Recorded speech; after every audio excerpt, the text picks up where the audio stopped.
Colombia está a tan solo 10 días de la primera vuelta de las elecciones presidenciales y la campaña está marcada por varios actos de violencia por parte de grupos armados.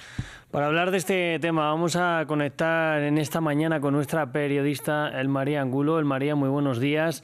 Como decíamos, hay varias denuncias por parte de los principales candidatos contra actos de violencia cometidos por grupos armados y además hay alerta por la seguridad de los candidatos durante esta campaña. Así es, Rodrigo. Buenos días para ti y para todo el equipo. De hecho, en efecto, la seguridad sigue marcando lo que es ya la recta final de esta campaña electoral. Como bien lo mencionabas, a tan solo 10 días del registro de esta primera vuelta electoral. Anoche, justo hace pocas horas, vimos cómo el candidato de la derecha en representación del movimiento Defensores de la Patria, Abelardo de la Espriella, en un acto de campaña que marcó el cierre de esta puja por llegar a suceder en el mando a Gustavo Petro, se vio fuertemente marcado por un esquema de seguridad para protegerlo en el desarrollo de este evento de campaña. Lo vimos llegar cercado por hombres de seguridad que intentaban protegerlo de un eventual ataque, así también metido dentro de una cabina que marcó un poco la incidencia de la seguridad en esta recta final. Esto hay que decirlo, que se ha dado en un contexto en el que, recordemos, el inicio de esta campaña se dio con el magnicidio de Miguel Uribe Turbay, entonces precandidato a suceder a Petro en el poder. Pero las denuncias no solo vienen por parte de Abelardo de la Espriella, quien también reportó el pasado viernes el asesinato de 2 miembros de su campaña electoral en el departamento del Meta, puntualmente en cercanías a municipios donde operan las disidencias de las FARC. Vimos en su momento cómo el candidato de la Espriella responsabilizó directamente a alias Calarcá por el desarrollo de este incidente. En contraste, también Paloma Valencia, por el Partido Centro Democrático, ha reportado ataques contra un miembro de su campaña. En ese momento no se registró el deceso de ninguno de sus miembros, pero sí alertó a las autoridades sobre la necesidad de que los candidatos y los miembros, los simpatizantes de quienes los impulsan a llegar al mando sean protegidos. Por el lado de la izquierda, el representante del oficialismo, Iván Cepeda, instauró en las últimas horas una denuncia formal ante la Fiscalía de Colombia por hechos que él calificó como muestras evidentes de constreñimiento electoral. Esto en el departamento del Guaviare, también históricamente asolado por la violencia.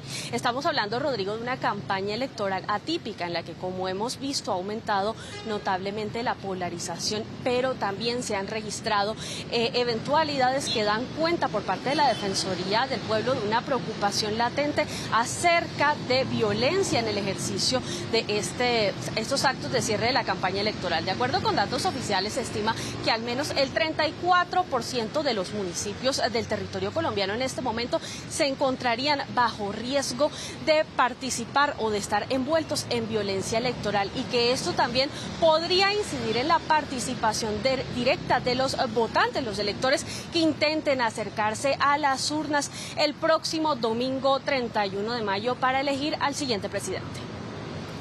Pues sin duda una campaña marcada por esas amenazas contra la vida de los principales candidatos, y además el fin de la campaña, cambiando de tema, está marcado también por una polémica con una encuestadora que ha sido suspendida, Elmaría, por el Consejo Nacional Electoral.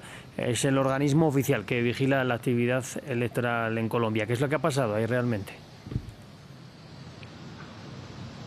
Rodrigo, hablamos puntualmente de la firma brasileña Atlas Intels, que en las últimas horas fue reportada por el Consejo Nacional Electoral en Colombia. Concretamente, lo que pasó es que este organismo suspendió la divulgación de los resultados que sean entregados por esta firma, por esta encuestadora, que también tiene una fuerte incidencia en la intención de voto del electorado colombiano de cara al desarrollo de esta primera vuelta de los comicios presidenciales. Esto se desarrolló en virtud a una denuncia que fue presentada por un miembro del oficialista partido Pacto Histórico, que denunció en su momento que esta muestra de la encuestadora Atlas Intels no revelaría en sí una evidencia concreta de lo que sería una intención de voto del electorado colombiano, debido a que a su juicio se registrarían los sondeos en lugares que no representarían a las zonas rurales que no tienen acceso a Internet para participar de estas encuestas. Entonces, el término en esta ese debate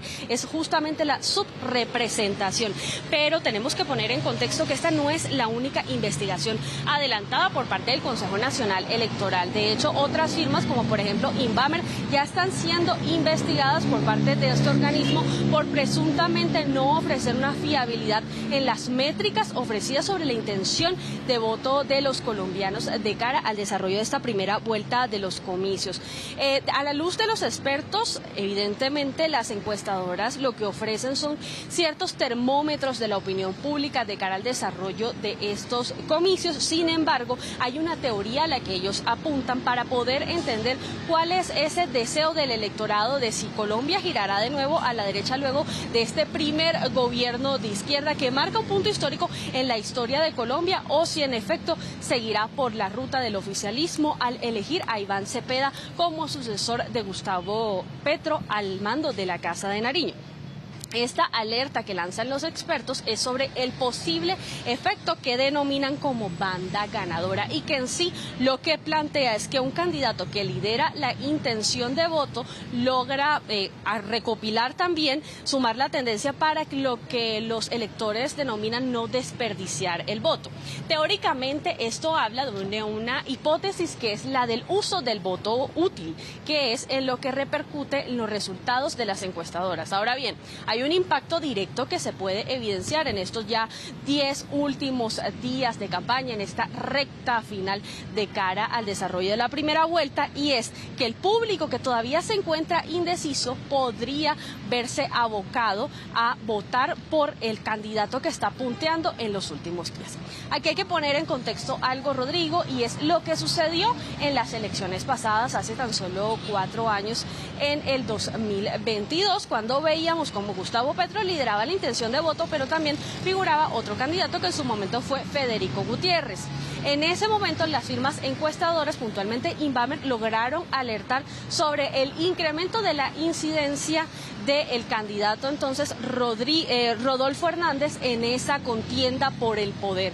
En ese momento Invamer lo que detectó era que él empezaba a repuntar, pero no anticipó que podría registrarse eventualmente una segunda vuelta. Y es ahí justamente donde repercute la influencia de las firmas encuestadoras y que organismos como el Consejo Nacional Electoral detecten errores o puntos que puedan, factores que puedan incidir en la intención de voto, en este caso de los colombianos, de cara a los comicios.